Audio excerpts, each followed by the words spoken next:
Pamela, what time do you plan to arrive home? It's already 6:30 p.m., you know? You should have been here hours ago. I'm really sorry. My meeting took much longer than I anticipated. I'm just about to board the train that will take me home. Please don't be angry with me. Ugh, you've been coming home later and later these days. My poor boy James has been sitting here with a rumbling stomach, waiting for you to cook him a decent meal. Do you want to make my son starve to death? I'm sure that you have the ability to slip out of those boring meetings at work. Please show some consideration, young lady. Your husband's dinner is much more important than your meetings anyway. No, this was a crucial meeting about one of our collaboration products with another company. I have a lot of responsibility on this project, so there's no way I can leave before the meeting is over. I have to stay until the end and make sure everything is done properly. Stop making excuses just so you can focus on work while neglecting your essential duties as a wife, such as looking after your husband and making him happy. My son has no need for such a lazy and selfish wife. He'll divorce you. I say, divorce. You don't deserve him. Looking after him? Come on. James is a fully grown man, not a baby. He can take care of himself.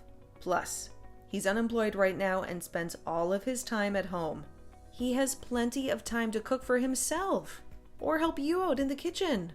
Do not talk back to me, young lady. You are being very disrespectful and rude. Sorry. It's going to be a little while longer before I get home, though.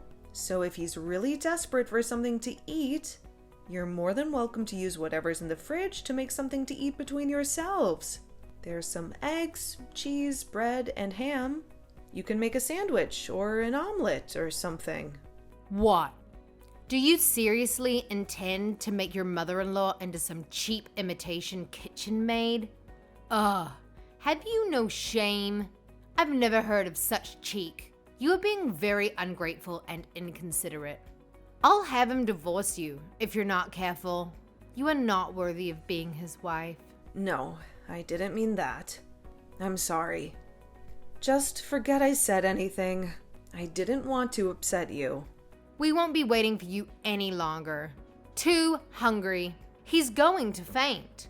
If he doesn't eat soon, we'll find a sushi restaurant or someplace to eat out tonight. So we won't be needing any supper from the likes of you. You can keep your food for yourself. Hold on. Where are you going to get the money for that? You know we're on a tight budget right now. We can't afford to eat out. Oh, good grief. You really are a failure of a wife.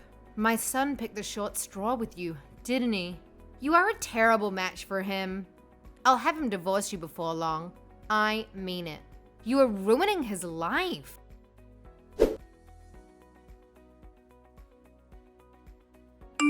James, are you still awake? Can you spare a minute to talk to me? What do you want? I was just about to drift off to sleep. Besides, if you have something to say, why don't you just come and talk to me face to face? Why do you need to send messages when we're living under the same roof? But if I come to speak to you, your mom will probably overhear our conversation. Anyway, it's about your mother.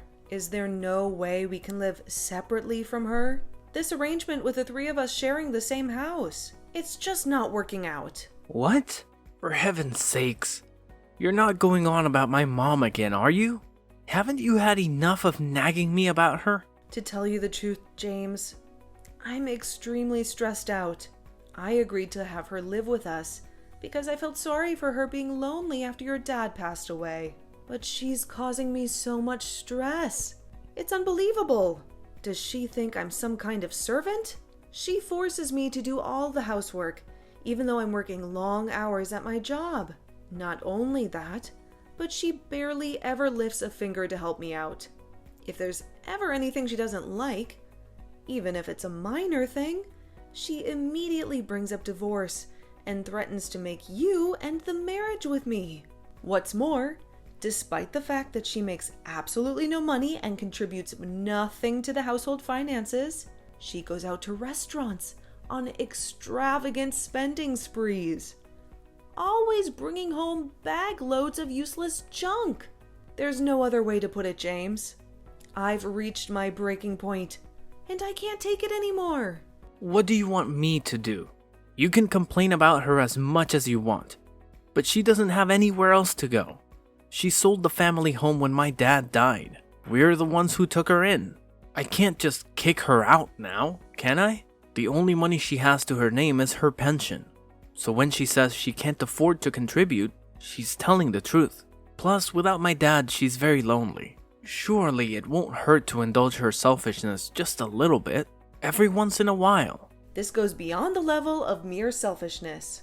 She sneers and barks orders at me, tells me I'm not fit to eat in the same room as her, forces me to eat nothing but leftovers. She insists that you, being the husband, must always be the first to use the bathtub, with her, being the all-important mother-in-law, using it second. Then, when my turn finally does come around, there are even some times when she lets the water out before I can get in. For some strange reason, she constantly gives me midnight sermons on how a wife should act. So I can't even sleep half the time because of her non-stop preaching. Since she moved in with us a year ago, I lost 10 kilograms from not eating properly due to all the stress. This is malicious bullying, plain and simple. It's a miracle I managed to tolerate her this long. And the only reason I did is because she's your mom. But I'm sick of being treated like I'm less than human. I've reached my limit. Please, James, have her move somewhere else. Maybe an apartment or a shared house or something. I don't know, just anywhere but here. If that's impossible, at the very least, could you please tell her to stop treating me this way? If you don't do something, I'm going to snap. Fine. Sheesh, woman, I get it. I'll mention it to her at some point, if I remember. Anyway, more importantly, I need $500. What? $500? What? What are you going to use it for? Travel expenses. I'm looking for work right now, so I need money for bus fares and trains and stuff. What? But I gave you money for travel expenses not that long ago. You get $300 a month for that already. That's peanuts. I already used it all. Get real, woman. $300 just doesn't cut it. Give me $500. Wait, you're not. No way. Are you visiting casinos again? What? Come on. It's not like it's a big deal. I don't go very often, and I hardly spend anything when I do. It's a way for me to relax after the hours I spent job hunting. You haven't forgotten that you lost your last job because you got caught sneaking out of the office and visiting casinos when you were supposed to be working. Have you? You got down on your knees and swore to me that you'd never visit a casino again. James, you swore. You looked me in the eye and promised me that. In spite of that, you're at it again? And this time you're blowing the money that I give you for travel expenses on the slots. If that's where it's going, you'll never get another cent out of me. You can forget about it. Oh, give it a rest, woman. You're like a broken record. Nag, nag, nag. That's all you ever do. It's up to me how I spend my time. Are you saying I'm banned from relaxing? To take my mind off the stress of trying to find a job in this tough economy? Who gave you the authority to do that? The only thing you're good for is bringing in money anyway. If you can't even toss me a few dollars when I'm in a pinch, then what the hell do you bring to the table? What else do you have to offer? What? What does that mean? The only reason I have to work like a dog now is because you got fired for acting like a moron. Job hunting? Give me a break. All you do is laze around on the sofa like a sack of potatoes. You don't even bother to look for work. You just sit there and watch TV all day. Then you have the nerve to spend the money I give you for getting around town on the slots? You have no right to be angry with me. You should be grateful that I'm supporting you. Oh, just button her already. Nag, nag, nag. You think you're so much better than me just because you happen to have a job, don't you? You think you can boss me around and tell me what to do, don't you? Screw this. I'm going to sleep. I don't need to listen to your crap. Wait, James, don't go. We need to talk.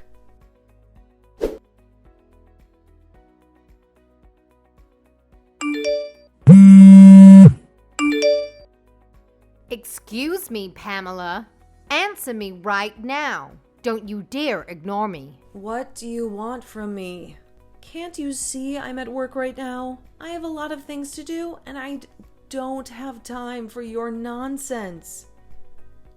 I want you to stop complaining to James all the time. I want you to stop giving him a hard time because he's having some difficulties finding work. How dare you go whining to him behind my back like a little snake? You really are a spiteful, disrespectful kind of woman. You really have no respect for me and my son. What are you talking about? Don't play dumb with me, young lady. You know exactly what I'm talking about. One thing you don't seem to understand about my son is that he's recharging his batteries right now. He's deeply depressed because things didn't work out at his last company. He was unfairly treated and he deserves better. Any normal wife would be trying to make her husband feel better right now. Ugh, but you're far from it. You're actually going on the attack? You're atrocious.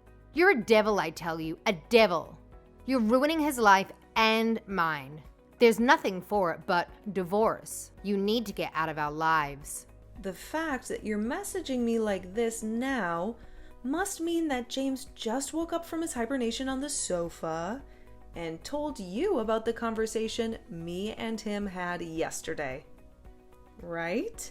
I bet he told you about what I said about him finding a job and nothing else. Am I right? Ugh, I give up. You two are hopeless. Now you listen to me and you listen well, young lady. You need to make more of an effort to stand up for your husband. You need to have his back. Just because you happen to have a job, that doesn't make you better than him. You're not superior to him in any way. You're his wife, not his boss. Right, sure. I'm sorry. I'm occupied with work right now, so would you be kind enough to tell me off later instead? I'm busy, I have deadlines to meet, and clients to satisfy. Unlike some people, I actually have a career.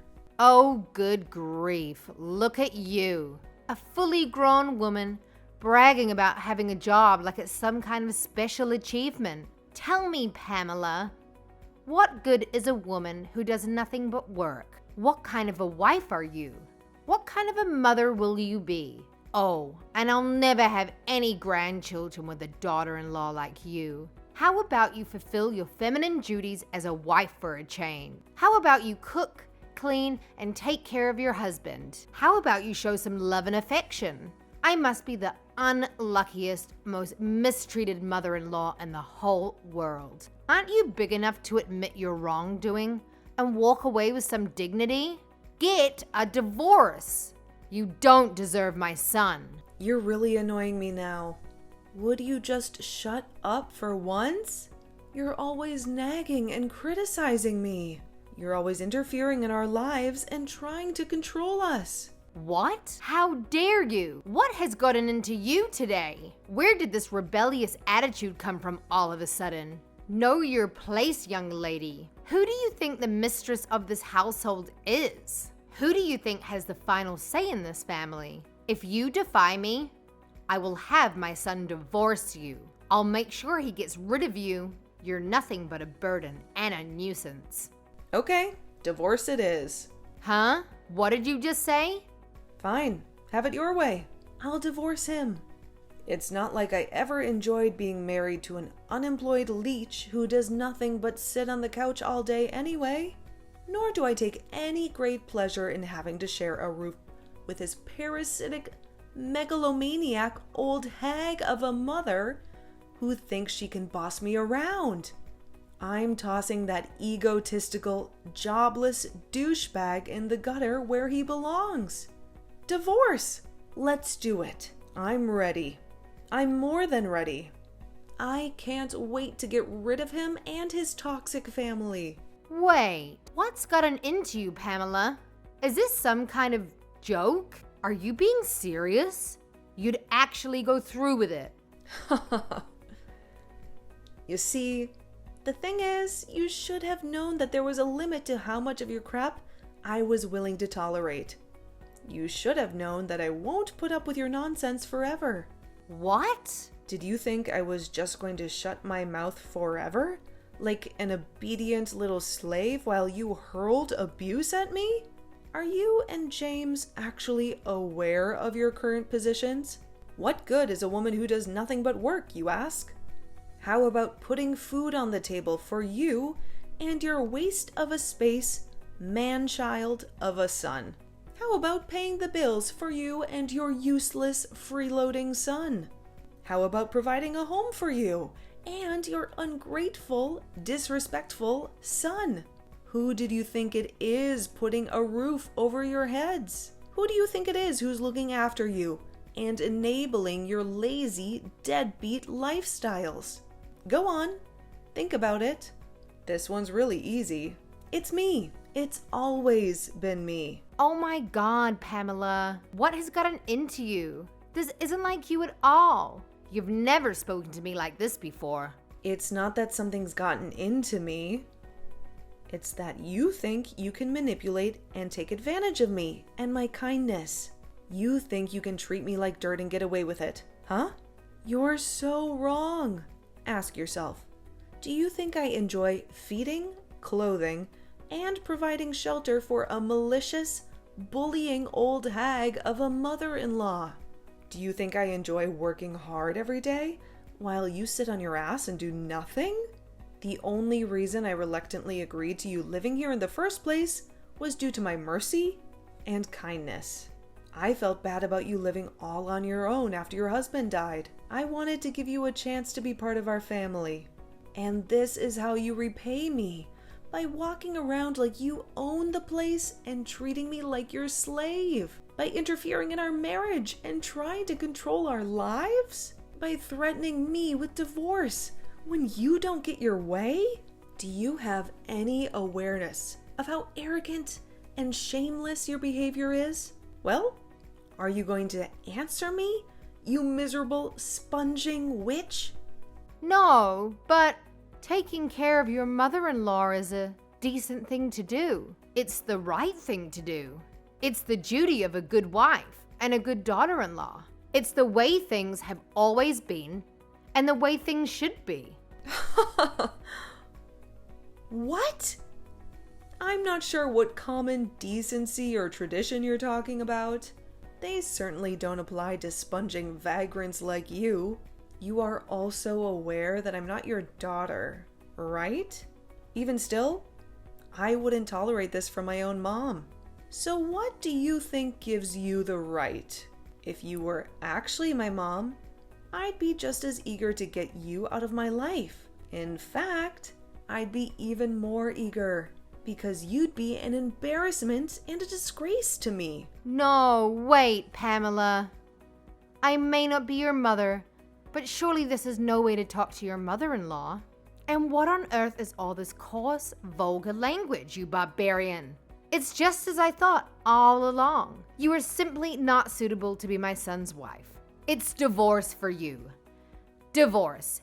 Get out of our house. I already told you I'm divorcing him. However, the only ones who need to get out are you two. What? Why? Seems like you might have forgotten this minor detail, but the place you're currently living in rent-free, like the pair of grotesque, parasitic termites you are, is the apartment I bought back when I was single.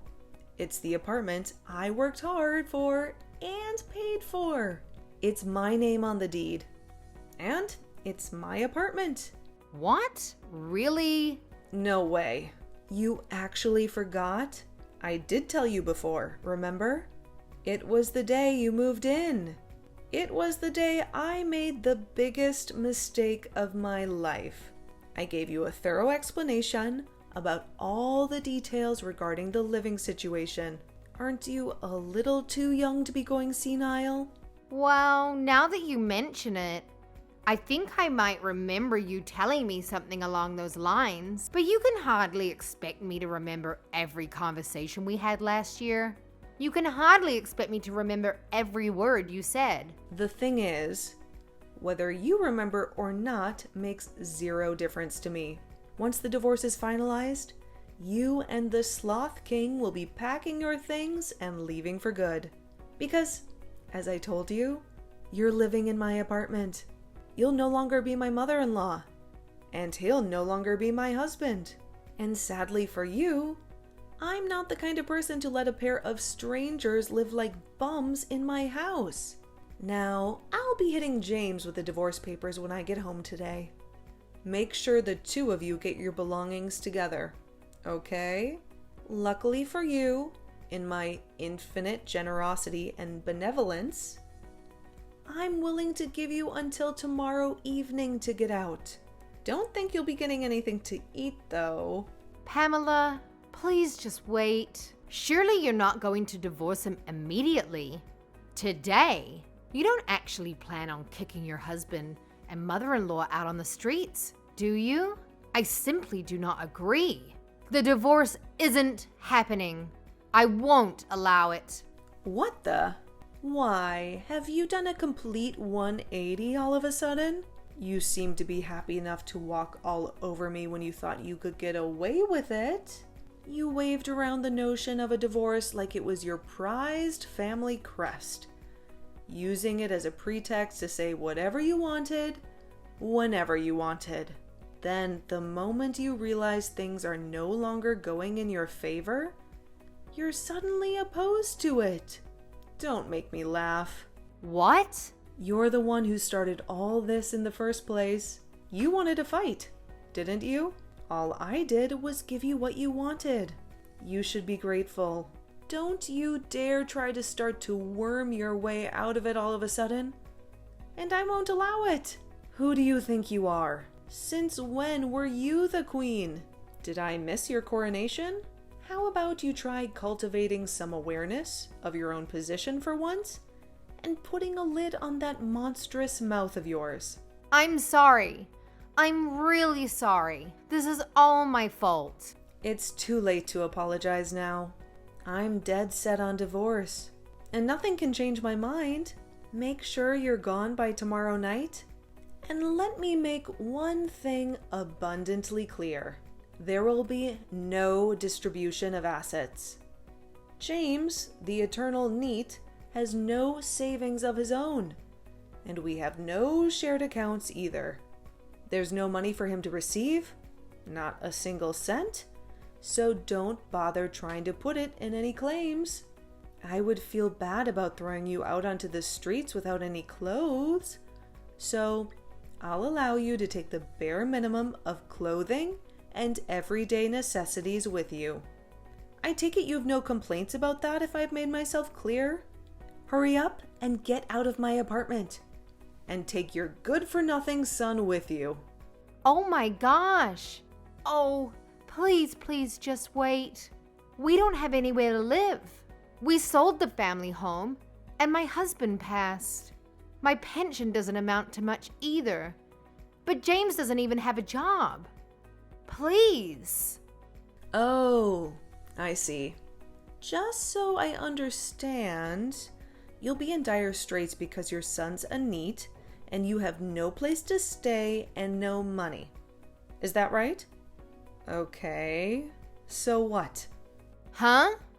That's not my problem.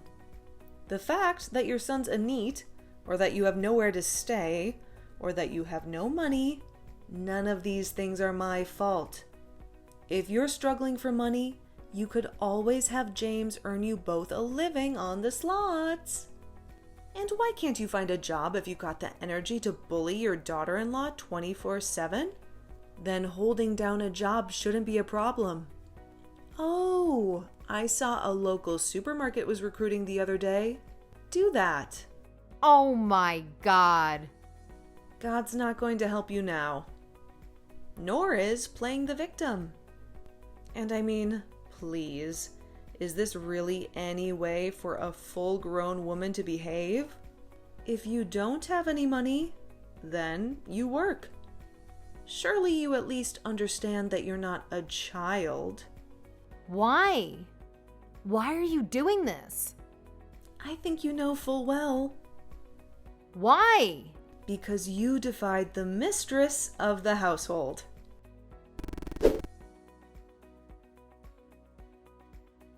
As soon as I stepped into the house after a long day at work, I saw James and his mother-in-law on their knees, blocking my way. They clasped their hands together and cried out in unison, "Please, forgive us for our terrible behavior." But I pushed them aside and said, "If you have enough energy to kneel and beg, you have enough energy to pack your bags." For the first time in ages, I cooked a meal just for myself and enjoyed a relaxing bath without any interruptions. Then I went to my bedroom, locked the door, plugged my ears, and slept like a log. The next morning, the two of them were frantically trying to win me over by running around the house, preparing breakfast and tidying up. Then they knelt down again and pleaded with me, "Please reconsider the divorce. I promise I'll never gamble again." My answer was to give them the divorce papers and some bags stuffed with their belongings, and to warn them that I would sue them if they didn't sign the papers and leave by the end of the day. James freaked out, signed the papers with a trembling hand, and left, dragging his mother-in-law with him. And just like that, I got rid of the pest that had been infesting my house for so long. I was so overjoyed to be free from my in-law nightmare that I popped a bottle of champagne and celebrated in style. The two of them moved into a rundown old apartment, which they barely managed to afford by using up what was left of James' mom's pension and welfare money. Apparently, James finally got serious about finding a job, and his mom got a low-paying job at a grocery store. But James's efforts were futile, and his mom kept nagging him. "How can you make your poor old mother work like this?" They had loud arguments every day, and the neighbors got fed up and complained to the landlord. As it stands, it looks like they're about to be evicted again. Aren't they just a pair of idiots?